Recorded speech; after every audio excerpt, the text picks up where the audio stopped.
Kenapa lah aku baru tahu benda ni? Tukar pintu dan tingkap yang baru je dah boleh jadikan rumah busuk kepada rumah wangi.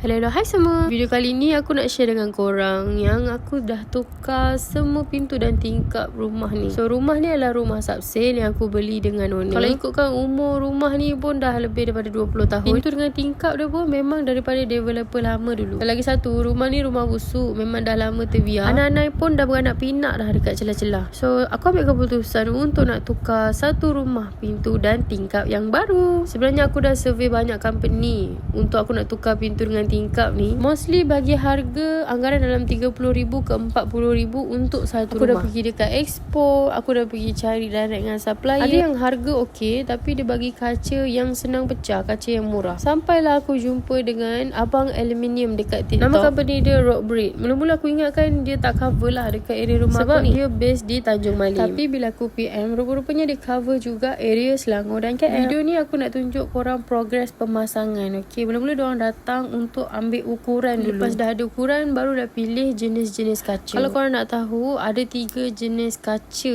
untuk tingkap dan pintu. Ada kaca float, ada kaca laminate dan ada kaca tempered. So aku request untuk ambil kaca yang warna gelap. Kalau dengan diorang ni, korang boleh pilih warna kaca dan tukar free sahaja. Kalau tak nak warna yang clear, boleh pilih colour yang macam ni. Warna dia dark grey. Sejujurnya memang aku puas hati lah dengan diorang punya servis. Bagi aku kerja diorang ni agak cepat juga sebab staff diorang memang ramai. Hari yang sama datang, buka frame, pasang frame yang baru, buat kemasan simen-simen semua. And then next trip diorang datang lagi sekali untuk pasang cermin sahaja. Untuk balcony atas dan ruang tamu bawah, aku pilih untuk pasang folding door. Folding door ni yang membuatkan rumah aku nampak berseri-seri. Dengan dia punya design yang minimalis dan modern, memang buat balcony aku nampak cantik gila. Lagi satu, dia jimat space sebab dia boleh lipat. Untuk ruang tamu bawah, aku akan share di next video. Kalau korang nak tahu berapa kos yang aku dah spend untuk tukar pintu dan tingkap satu rumah, korang boleh komen. Okay, bye-bye.